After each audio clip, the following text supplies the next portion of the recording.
Aman Nisaxon 1534-yili Tiznab daryosining oxirgi iqiniga joylashgan hozirgi Yakan nahiyasining Qumush mahalla kentidagi Mahmud akaning uyida bir qiz bovoq yo'riq olamga ko'z ochibdi. Mahmud aka bilan Gul Jamila acha qizning aman esan, sog'lom cho'ng bo'lishini umid qilib, uningga Aman Nisaxon deb ism qo'yibdi. Aman Nisaxon texi bovoq bo'lg'achqa, ba'zida yig'lab, qag'ishlikmi qiladi ekan. Mundaq chog'larda ko'tirib papilsimi, emitsimi, bo'shikka bo'lib tavrasimi kar qilmaydi ekan. Amalsiz qolgan onasi bir kuni tamburni tirangshitib bersa, bo'shikdagi Aman Nisaxon beshini ixtiyorsiz tambur tarafga burab, yig'idan to'xtab qoldi. Bir kuni kichik Aman Nisaxon dala to'rg'iyining yaqinliq sayrishiga mahliya bo'lib, sirtqa chiqibdi va to'rg'ay ovozini texmi yaqindan anglash uchun ovoz chiqqan tarafga qarab asta mengibdi. Lekin nishonga oz qolganda to'rg'ay purrida uchib ketibdi. Cho'chib ketgan Aman Nisaxon osmonga qarag'anicha turib qoldi. Kichik Aman Nisaxon bir oqshimi onasidan bilim o'rgangan odamning nomi xuddi osmondagi cho'lpon yulduzga o'xshash mangu o'chmaydiganligi to'g'risidagi hikoyani anglabdi. Shuningdan boshlab uning qalbida xuddi cho'lpon yulduzga o'xshash nomi o'chmaydigan odam bo'lish istagi tug'ilibdi. Kichik Aman Nisaxon muzikaga yerisman bo'lish bilan birga xat o'rganishga amroq ekan. Otasi kitob o'qisa, yeniga kelib olib, "Menmi anglayman" deb turib oladi ekan. Omaq qizining qizg'inligini ko'rib, Mahmud akamo uningga hikoya cho'chaklarni o'qib berish bilan birga xat yozishni o'rgatib, savodini chiqarishga tutish qildi. Aman Nisaxon tug'ilgan Qumush mahalla kenti do'lan yurtlarining biri bo'lg'achqa, avam orasida hamisha degidek do'lan mashrablar bo'lib turdi ekan. Mahmud akamo mundaq mashrablarga amroq qizi Aman Nisaxonni billa elib bordi ekan. Kichik Aman Nisaxon mashrabga borsa, sozandilarning yeniga kelib olib, butun zehni bilan soz anglaydi ekan. Kichik Aman Nisaxon har qitim mashrabdan qaytib kelganda o'z hujrasiga bekinib olib, mashrabda al nag'michilardan anglagan ohanglarni uydagi sozlar bilan takrorlab o'rganadi ekan.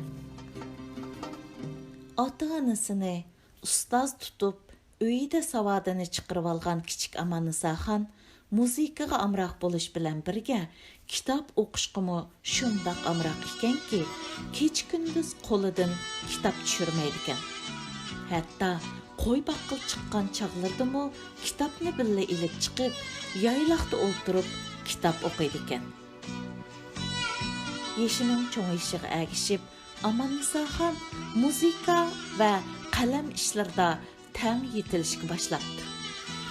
Maysam, Aysham qatorliq tangtush do'stlari ba'zida uning yeniga kirib, yozgan she'rlarini ko'rib, ixtiyorsiz olqish yangrasa, ba'zida çalğan sazlarga usul oynab, ko'nglini ochadi ekan.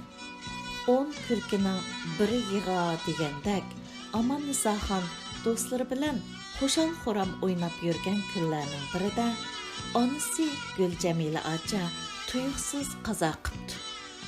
Yurak bag'ri laxta-laxta bo'lgan Aman Nisaxon qon yomg'ir yig'labdi. Biroq kishilar uningga tasalli berib, odat bo'yicha meyitni qabristonlikqa opirib dafn qildi. Onasining vafotidan keyin Aman Nisaxonning barliq xushalliqi yo'q bo'lib, qalbini qayg'u hasrat qoplabdi. Bir kuni Mahmud aka uning hujrasiga kirib debdi. Qani qizim, satarni qo'lingizga iling. Muqam judolikning, dard alamning shifosidir. U satarni qo'liga elib chelishga boshlabdi. Qalbidagi qayg'u hasrat yiroqlarga tarab ketgandek bo'ldi. Bir kuni Amannisaxon aytayotgan muqamni anglab, mo'linib o'ltirgan Mahmud aka ishik qiqilganligini anglab, berib ishikni ochgan ekan, otliq 3 kishi yo'ldan ezib qolganligini aytib, ussizlik so'rabdi. Mahmud aka ularni uyga boshlabdi. Natonish mehmon kelganligini bilgan Amannisaxon ichkirki uyga kirib ketibdi. Mahmud aka mehmonlarni o'yildagi supiga boshlab, dasturxon selib, ussizlik beribdi. Baya mo'ngluq muqam anglagandek qilgan. Mümkün bo'lsa, aşı muqamni qayta anglagan bo'lsak, debdi mehmonlar. Dolan xalqi hurmatdan itoatni a'lo biladi, debdi Mahmud aka. Ondan uydagi Amannisaxonni to'lab, mehmonlarga muqam chelib berishga buyuribdi. Muqam oxirlashib, mehmonlardan biri. Muqamda o'qilgan boyqi she'r kimning? Nafisa degan shoiri kim? deb so'rabdi. Ajizalari ko'prak Navoiy, Fuzuli, Sakkaki, Qidirxonlarning she'rini o'qiyman. Nafisa mening taxallusim, debdi Amannisaxon. Buningga ancha ishonmagan mehmonlar naq maydonda biror parcha she'r yozib ko'rsatishni talab qildi. Amannisaxon ichkirki uyga kirib, qalam, qog'oz, siyoh elib chiqqandan keyin bir oz o'ylanib olib, qumush qalamni siyoh milab turib, bir parcha she'r yozib o'qib beribdi. Mehmonlar qoyilligini bildirib boshlanishdi. Dasturxonga duo qilib, Mahmud akaga rahmat aytib, yo'liga ravon bo'ldi. 3 atliq mehmon aslida Yakanni poytaxt qilgan Saidiya xonligining sultoni Abdurishidxon va uning mahramlari bo'lib, el arlab xufiyani tekshirishga chiqqan ekan. Orda qaytgandan keyin rasmiy yo'sinda elchi avatib, Amannisaxonni dog'dug'i bilan xonishlikqa ordaga elib ketibdi. Amannisaxon ordaga kirib xonish bo'lgandan keyin Sultan Abdurishidxonning ruxsatini elib, ustoz Qidirxon bilan birga muqomlarni cho'ng nag'ma, daston va mashrabdan iborat yurishlashgan 3 cho'ng qism bo'yicha ratlab, qiliplashtirib chiqishdan iborat mushkul, ammo xosiyatli ishqa tutish qildi. Cho'ng xonish chuchuk og'icha Amannisaxonning o'rdiga kirib, xonish bo'lg'iniga hasad qilar ekan. Shunga u xon og'ichi bilan tilini bir qilib, Malika Amannisaxonni o'rdidan qo'g'ilib o'tish ko'yida yuriydi ekan. Xon og'ichimo Amannisaxonni tegib pas, saroliq deb qarab, o'rdiga loyiq ko'rmaydi ekan. O'rdidagi diniy zotlar orasida muqam, naqshi usulga o'shlik qiladigan bir bo'lak kishilar bor ekan. Ular soz chelib, naqshi o'qish, usul o'ynashni shaytonning ishi deb qarg'achqa, Amannisaxon bilan Qidirxonni o'rda ichini shaytonning dazmixonasiga aylantirib qo'ydi deb Sultan Abdurishidxonga chiqishtirib turdi ekan.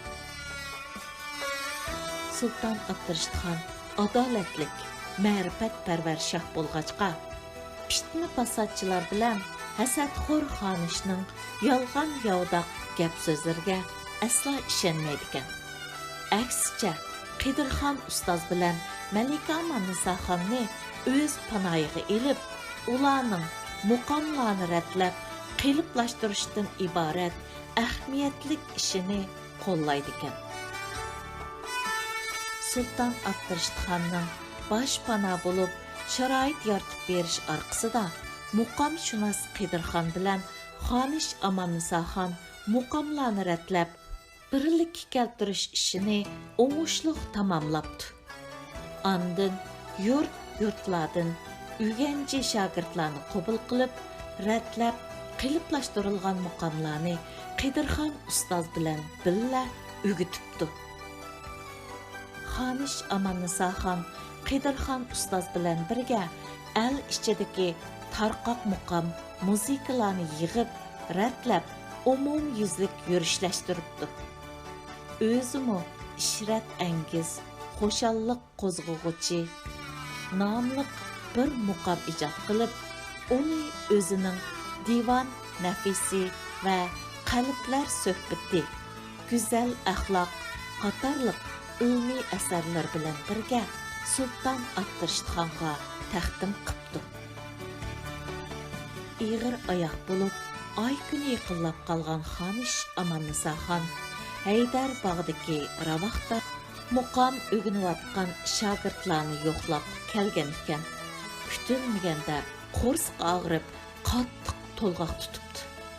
Ahvolning jiddiyligini his qilgan shogirdlar Xonishni O'rda haramxonasiga yetkashga tutish qilib, Sultan Abdurashidxonga chaparman mang'uzibdi.